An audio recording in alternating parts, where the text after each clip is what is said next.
Hello tout le monde, j'espère que vous allez bien. En tout cas, moi ça va. On se retrouve aujourd'hui pour la fameuse vidéo sur le récit d'accouchement, séjour à la maternité, postpartum, tout ce que vous voulez. Donc ça va être une vidéo un peu longue je pense. Du coup j'ai préparé des notes pour être sûre qu'il y ait un cheminement, on va dire. La vidéo va se dérouler en 3 parties, donc pré-accouchement, post-accouchement et séjour à la maternité, postpartum et tout. Donc on va commencer tout de suite avec la partie pré-accouchement. Donc faut savoir que j'ai accouché le 6 et j'ai commencé à avoir des contractions le 5. J'en avais jamais eu de toute ma grossesse, donc je savais que c'était le moment où ça allait arriver évidemment. J'ai vraiment commencé à avoir des petites contractions dans la nuit du 4 au 5. Et le 5 au matin, j'avais rendez-vous chez ma sage-femme pour voir si ça allait bien, faire un monito et tout. Et la nuit, j'ai eu tellement de contractions assez régulières que dans ma tête, au rendez-vous, elle allait dire faut aller à la maternité. Du coup, avec ma mère, avant d'aller à mon rendez-vous, on était parti faire les magasins pour une dernière fois avant que j'accouche. J'avais acheté des gâteaux, des bonbons, enfin tout ce que vous voulez. Et après, du coup, on était parti chez ma sage-femme, donc tout allait bien, hein. Elle a regardé, j'étais ouverte à 1 cm et on a fait un monito. Et les contractions que j'avais ne correspondaient pas du tout à des contractions d'accouchement, mais des contractions de pré-travail, entre guillemets. Donc sur le monito, en gros, elle montait genre vers 40, quoi. Et moi, j'avais un peu mal, mais ça allait. Ça se voyait physiquement que j'étais pas en train de mourir de douleur. Du coup, retour à la maison. J'étais un peu déçue parce que je me suis dit, bon, c'est pas pour tout de suite encore. Mais on fait avec, hein. Et arrive le soir même, vers 19 h, j'ai vraiment commencé à avoir très très mal. Je savais pas quoi faire, j'étais pas bien. J'avais envoyé un message à mon père parce que ma mère est infirmière et je lui avais demandé à partir de quand est-ce que vraiment faut aller à la maternité. Et du coup il m'avait conseillé d'appeler la maternité directement. Je les ai appelés, j'avais demandé à partir de quand faut venir en fait parce que moi je sais pas. Et ils ont dit du coup, ouais, faut qu'il y ait toutes les 5 minutes une contraction assez douloureuse pendant 1 heure. Il faut savoir que j'ai attendu 3 heures avant d'y aller. Non, même pas. 4 heures, parce qu'on est parti à 23 heures. Et jusque j'en pouvais plus, c'est bon, je vais accoucher là. Du coup, on est parti, on avait mis la valise de maternité et le sac de naissance dans la voiture au cas où. On est parti, on arrive, on fait un monito. Et elle montait, allez, à 70 les contractions. Donc il y avait déjà une amélioration depuis ce matin. Du coup, je me suis dit, bon, bah ça y est, c'est enfin le grand jour. À mon avis, je sais pas, je vais être ouverte à 2 cm, 2,5, je sais pas. La sage-femme de la mater, enfin, des urgences vient me voir. Elle m'ausculte et je suis ouverte à 1 cm toujours. Rien n'a changé depuis, ça n'avait changé depuis le matin. Sauf les contractions qui s'étaient multipliées, on va dire. Mais du coup, la sage-femme m'avait dit c'est commun pour un premier bébé que ça mette du temps, que ce soit douloureux, mais qu'on fasse plusieurs allers-retours à la maternité parce qu'on ne sait pas quand est-ce que c'est le moment. Et du coup, elle m'a donné du space-fond. Elle m'avait dit vous rentrez chez vous, vous prenez un bain, vous prenez un space-fond et bah ça passe. Peut-être que vous reviendrez dans la nuit, peut-être que vous reviendrez demain, mais bon, c'est pas le moment encore. Du coup, toute déçue, je rentre chez moi avec ma mère. Il était 1 h du matin. On rentre à la maison. Je me fais couler un bain chaud, je prends le spasson, je me mets dans mon bain, j'ai plus de contractions. Donc je me suis dit c'était des contractions de faux travail, j'ai fait tout ça pour rien. Enfin bref, je m'allonge dans mon bain, voilà, j'y reste une bonne heure quand même, on profite. Après j'appelle mon copain, on s'apprête à jouer un petit peu à plateau, voilà. Je m'allonge dans mon lit et là j'ai vraiment mes ressentis, un truc qui a éclaté dans mon corps et je savais ce que c'était mais je sais pas, je m'étais allongée, j'ai senti le truc qui a éclaté, j'ai fait non c'est pas possible, non c'est pas possible. Je me lève de mon lit et là je perds les os, mais je m'attendais pas à ce que ce soit comme ça parce que j'avais vraiment l'impression de me pisser dessus. Et, je savais pas quoi faire en fait, j'étais en train de paniquer. Du coup, je rappelle la maternité, je leur dis bah j'ai perdu les os. Ils me disent ah bah faut revenir. Du coup, je réveille ma mère, il était 2 h, 3 h du matin, je sais plus, je la réveille, je lui dis bah j'ai perdu les os, on y retourne. Les femmes, elles ont dit ah bah on vous a manqué visiblement puisque vous revenez aussi vite. Ouais, t'inquiète. Du coup, on refait un monito. Les contractions, franchement, j'en avais presque plus. Mais j'avais perdu les os, donc il fallait que je reste à la maternité. Et du coup, on m'a installée dans une chambre euh, avec un lit, juste bah, l'attente, entre guillemets, avant d'aller en salle de naissance. Et du coup, ma mère est rentrée à la maison parce qu'il n'y avait qu'un lit et elle travaillait le lendemain. Enfin, elle n'allait pas rester des heures avec moi. Et du coup, je me suis retrouvée toute seule à gérer mes contractions. D'ailleurs, vous êtes beaucoup à me demander si mon copain était là pendant ces moments-là. Il n'était pas là parce que bah, pour ceux qui savent pas, du coup, on est en relation à distance, donc c'est un peu compliqué. On avait parlé tous les deux et lui, c'était pas trop son souhait d'être avec moi au moment où j'accouche. Ça m'a fait un peu chier, mais je comprends. En soi, c'est quand même quelque chose de pas anodin. Donc bon, voilà. Mais en soi, je l'ai bien vécu, donc ça va. Mais voilà, du coup c'était juste la petite parenthèse. On restait au téléphone quand même et tout. Donc du coup j'arrive dans la salle, ma mère part. Voilà, il fait nuit, il est 3 h du matin, je suis toute seule parce que les contractions commençaient à revenir et plus fortes qu'avant. La position où j'avais le plus mal c'était allongée. Du coup je ne pouvais pas m'allonger, sinon j'étais en train de mourir de douleur. Du coup je ne pouvais pas dormir. Bah oui évidemment. Quand je m'asseyais, c'était pareil. Du coup, j'ai passé presque toute ma nuit sur le ballon ou alors dans la douche parce qu'ils n'ont pas de bain, mais ils avaient des douches et du coup, les sages-femmes m'arrêtaient pas de me dire bah faut prendre des douches et tout. J'en ai pris 4 ou 5. J'étais là, dès que je sortais de la douche, j'avais encore mal. Du coup, j'en reprenais une, mais vraiment, je crois que j'ai passé la pire nuit de ma vie. J'avais trop mal. Il faut savoir qu'initialement, mon projet de naissance, c'était d'accoucher sans péridurale. Je pense que j'ai pas eu assez de ressources pour gérer les contractions. Et en fait, le problème aussi, c'est que j'en ai jamais eu de ma grossesse. Donc je savais pas du tout quoi faire. En fait, j'étais pas bien. Et faut savoir que je sais pas si c'est tous les jours pareil, mais le jour où moi, je suis allée à la maternité, il y avait personne. Genre, dès que j'appelais, il mettait 30 minutes à venir. Je pense que ça a joué aussi le fait que bah, je savais pas quoi faire, j'étais pas accompagnée. Euh, Bah, c'était compliqué quoi. Mais du coup, toute la nuit, presque toutes les heures, je les appelais, je leur demandais je veux la péridurale, je n'en peux plus. Je vous jure, j'ai cru que j'allais mourir. J'étais à deux doigts du malaise, j'avais mal à la tête, j'avais la tête qui tournait, j'avais chaud, je transpirais, j'en avais marre, je pouvais pas manger, je pouvais pas dormir, j'en pouvais plus. Moi, à chaque fois, elle me regardait, elle disait ah bah vous êtes toujours à un, ah bah vous êtes à 2. Et au bout d'un moment, elles ont refusé de m'ausculter parce qu'elles voyaient que ça me mettait mal de savoir que j'étais toujours pas à 3 centimètres. Du coup, elles ont arrêté et le lendemain, enfin le lendemain, le matin plutôt, à 9 h, elles m'ont regardé. Vous êtes ouverte à 3.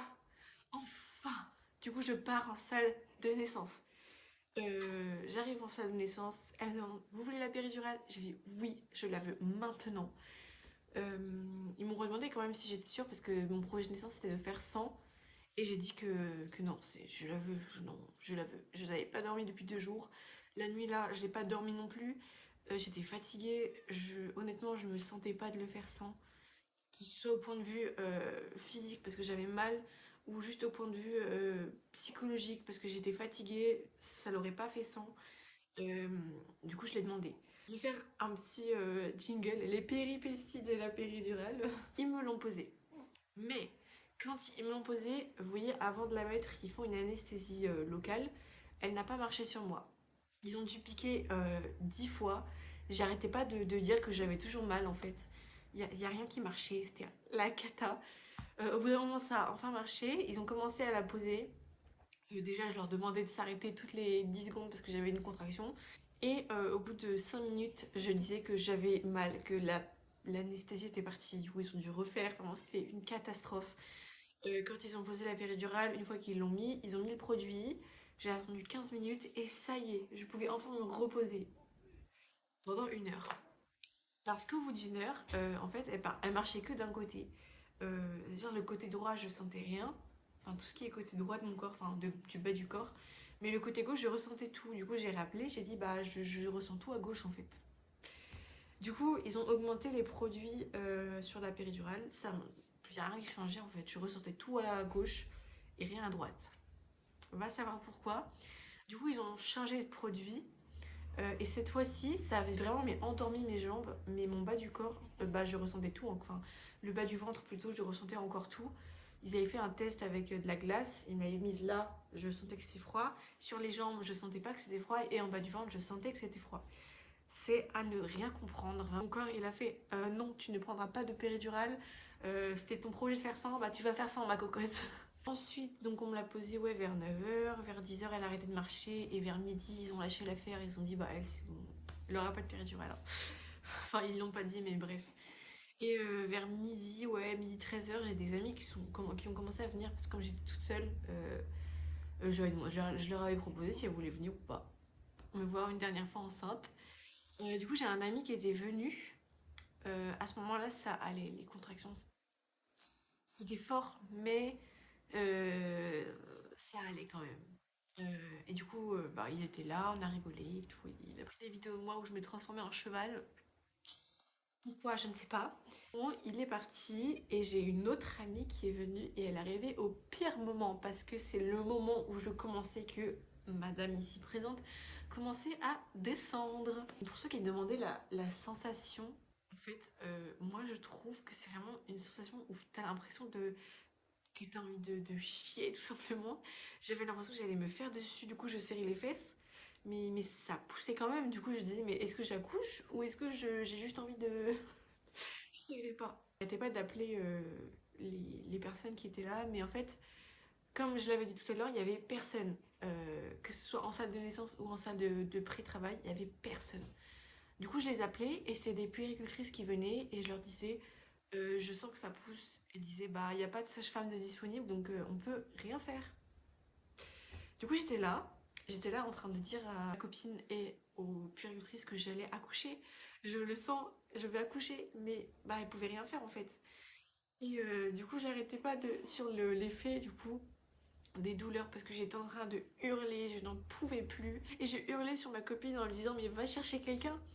Sauf qu'en fait, les portes de la salle de naissance, moi je savais pas parce que j'étais pas sortie de la salle.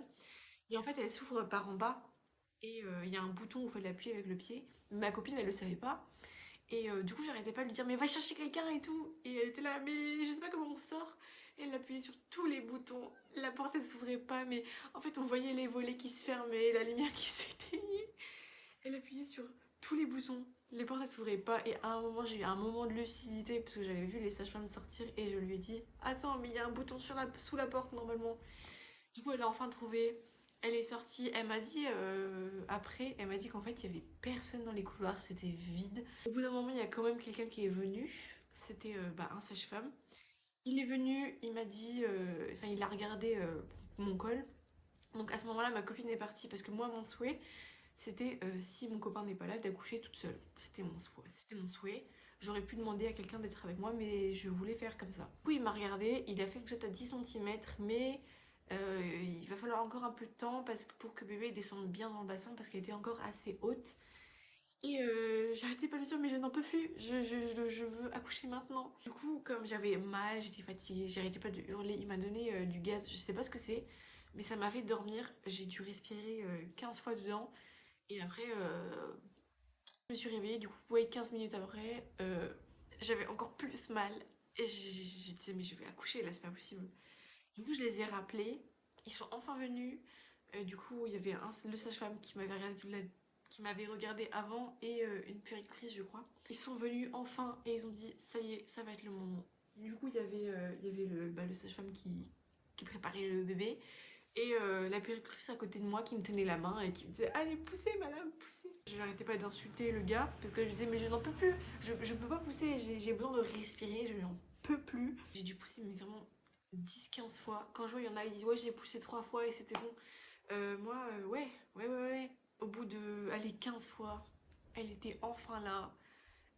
À peine on me l'a posée, on m'a dit ah bah va falloir repousser, il y a placenta qui arrive parce que moi il est vraiment sorti pile après. Du coup, j'ai repoussé, la poussé 2 fois max et c'était bon. Et après, du coup, on me l'a posé sur moi et j'étais enfin maman. Du coup, maintenant, on va passer à la partie post-accouchement. Donc, à partir du moment où on m'a posé ma fille sur moi, j'étais en peau à peau avec elle et ça y est, j'étais officiellement maman. Il faut savoir que la première chose déjà qu'elle a fait en sortant de mon ventre, c'est de me chier dessus. Ça veut dire qu'on n'avait même pas mis de couche, que j'avais du caca partout ici. C'était très cool. Du coup, on me l'a posé sur moi, on me l'a mis en pot à pot et on m'a demandé du coup, vous voulez l'allaiter? J'ai dit oui. Et du coup, on a mis en place, entre guillemets, la tétée de bienvenue. Faut savoir que moi, ça s'est pas du tout passé comme je l'aurais voulu. Pendant ma grossesse, j'avais fait une séance à la PMI sur l'allaitement maternel. Et du coup, on avait parlé de la tétée de bienvenue, que le bébé, il y va de lui-même en fait. Et là, vraiment, la puéricultrice, elle a pris ma fille, elle l'a mise sur mon sein. Elle était là à toucher mes seins comme ça, à lui mettre dans sa bouche. C'était pas du tout physiologique, c'est pas du tout ce que j'aurais voulu. Mais bon, elle prenait pas le sein, t'as les puéricultrices qui vraiment qui insistaient et qui forçaient. C'était vraiment. Enfin, j'ai vraiment pas bien pris ce moment. Et il y a un autre facteur qui a fait que il s'est pas passé super bien non plus, c'est que j'avais de la famille qui était là. Moi, j'étais pas au courant. On m'a redonné mon téléphone, du coup, pour que je prenne des photos avec elle. Et j'ai reçu des messages qui me disaient, bah voilà, t'as de la famille qui est là, qui m'attendent en salle d'attente. Du coup, bah, je leur ai dit, bah, j'ai accouché, ils peuvent venir. Du coup, elle est venue. Et tout de suite, ça a été, elle est belle, elle est belle, elle est belle. Enfin, moi, j'aurais voulu être tranquille avec elle, que la tête de bienvenue, elle se fasse bah, entre elle et moi, que le pot à pot, il soit calme, il soit tranquille. Mais bah, du coup, les circonstances ont fait que non, en fait. Euh, on n'arrêtait pas de me prendre en photo avec elle, alors que j'avais les seins à l'air. Bon, ça me dérange pas, mais enfin, je sais pas, j'aurais pas voulu que ça se passe comme ça. C'est sûr que c'est un sujet un peu délicat de refuser quelque chose à sa famille quand on devient maman. Mais moi, j'ai pas osé le faire en tout cas, et à plusieurs reprises. Et c'est ce que je regrette un petit peu. Mais j'ai pas osé dire je vais être toute seule là maintenant. Du coup, ça fait que bah, j'étais pas toute seule. Mais bref, du coup, après, on l'a rhabillée, on me l'a reposée sur moi. Et ils sont partis préparer ma chambre. Du coup, on m'a ramené en brancard avec ma fille comme ça.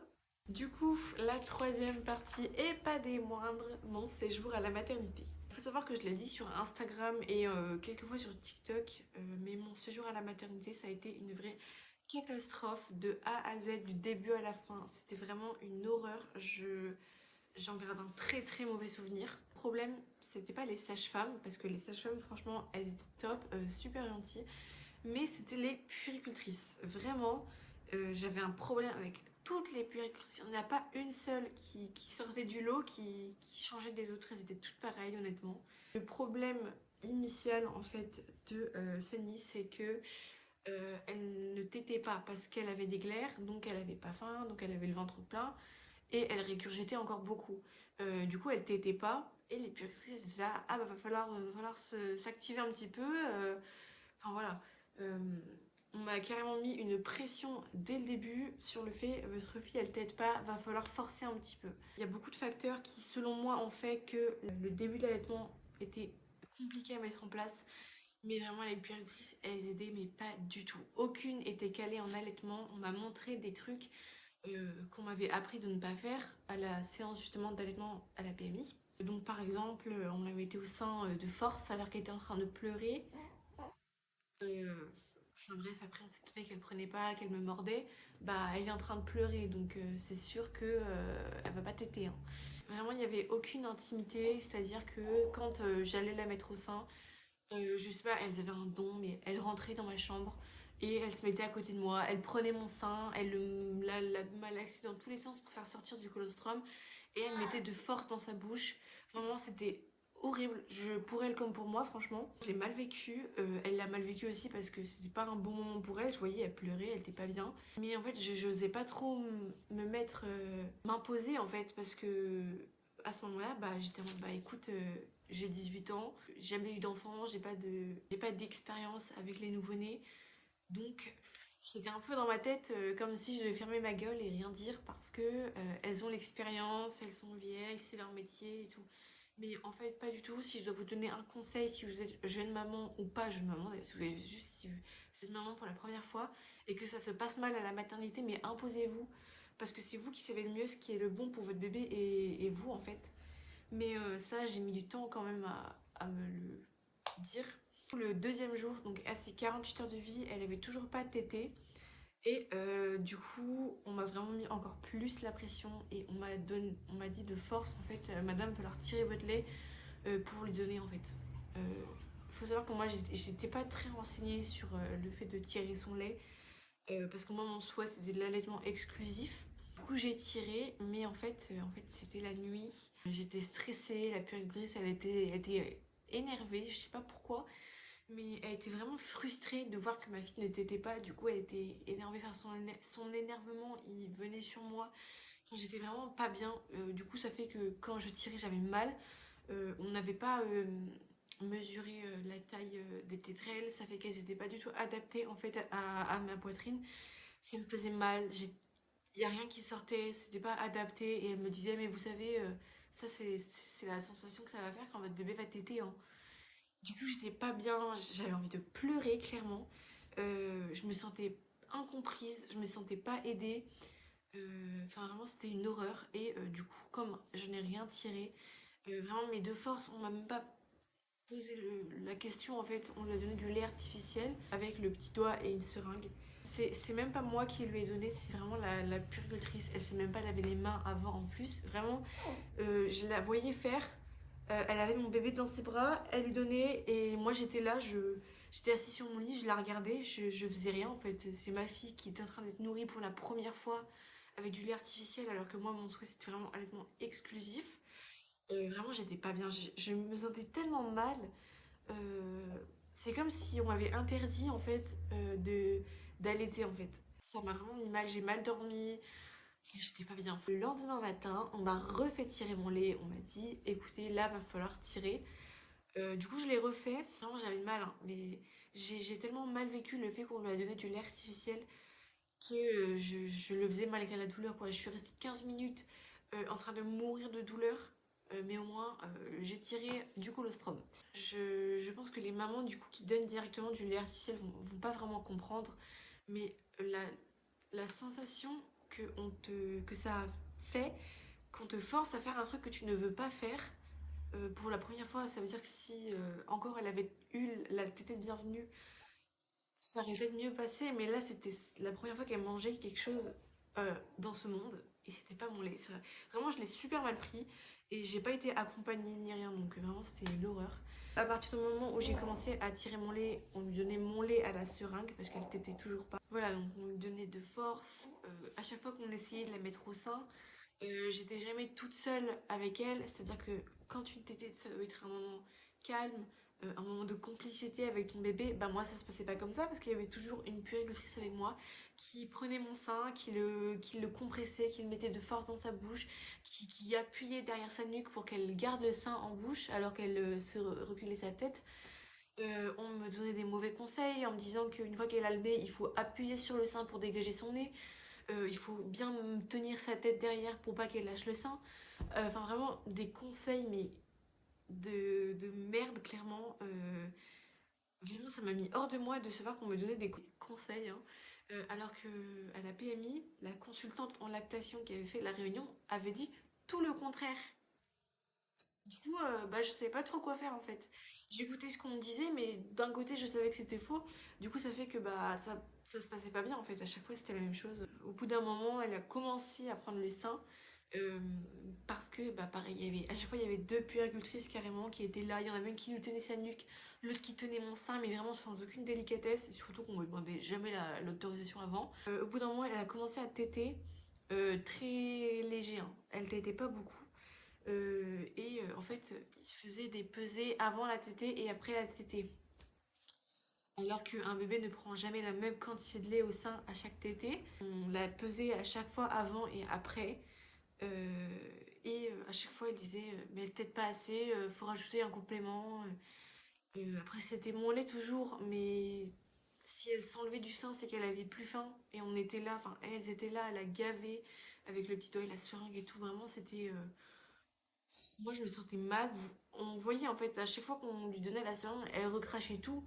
Et elle a plus faim, elle a plus faim, on va pas la forcer à manger alors que elle a le ventre plein, quoi. Il y a un moment donné où du coup la puéricultrice a dit bon bah je vais le donner au biberon, il reste ça dedans, on va pas lui donner la seringue. Et moi je lui ai dit je ne veux pas lui donner de biberon. Et elle était là à me dire bah oui mais vous savez vous n'allez pas lui donner la seringue éternellement, si au bout d'un moment elle prend pas le sein, va bien falloir qu'elle se nourrisse. au moins c'est votre lait, enfin bref, vraiment un jugement des choix. Elle me disait, mais vous savez, de toute façon, il n'y a rien qui change entre le biberon ou le sein, c'est n'importe quoi ce qu'on dit, c'est la même chose. Enfin bref, j'ai vraiment dû insister très fort pour vraiment ne pas lui donner de biberon. Du coup, elle est partie chercher une seringue pour la gaver, clairement, hein. C'est ma fille, quand même, c'est moi la mère, je sais ce qui est bien pour elle, je sais ce que j'ai envie de faire pour elle et ce que je n'ai pas envie de faire. Et on était là à juger mes choix. Enfin, vraiment, c'était horrible. Et au bout d'un moment, j'en avais tellement marre que j'avais envoyé un message à ma sage-femme de la PMI pour lui demander si la conseillère en lactation que j'avais vue pendant ma grossesse ne peut pas venir en urgence me voir à l'hôpital parce que c'est pas possible. Là, je pouvais pas continuer comme ça. Je lui avais expliqué tout dans les moindres détails. Je lui avais envoyé un pavé, mais vous êtes même pas prêts. Genre, vraiment des kilomètres de messages en expliquant tout ce qui se passait. Et du coup, elle m'avait répondu. Elle m'avait dit bah, je lui envoie un message, je lui transfère votre message. Mais en attendant, faut que vous vous affirmiez, que vous prenez confiance en vous, vous avez les moyens. Moi, je vous ai, enfin, elle disait, voilà, je vous ai suivi pendant toute votre grossesse. Je sais que vous êtes capable.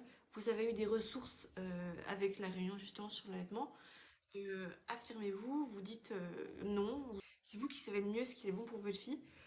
Du coup, ça m'a vraiment redonné enfin confiance en moi. Je me suis dit, ça y est, on me donne enfin des vrais conseils que je peux appliquer. Et du coup, à partir de ce moment-là, j'ai refusé catégoriquement de lui donner un complément, que ce soit mon lait ou pas mon lait. Je disais non, je ne veux pas gaver ma fille, j'en ai marre, c'est pas possible. Du coup, j'étais enfin passée en allaitement exclusif. J'étais enfin affirmée et bizarrement, hein, c'est à ce moment-là qu'elle a commencé à reprendre du poids. Donc à son 4e jour de vie, elle a repris enfin du poids parce qu'elle n'arrêtait pas de descendre. Du coup, j'étais là en mode bah ça y est, du coup je peux partir. Faut savoir qu'en fait, ils voulaient me garder absolument encore 3 jours pour être sûr qu'elle prenne du poids. Je ne comprendrai jamais pourquoi est-ce qu'ils avaient cette décision.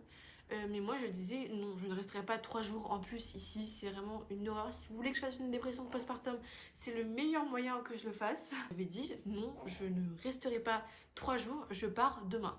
Moi j'arrêtais pas de leur dire, moi demain je pars, ça y est, c'est fini.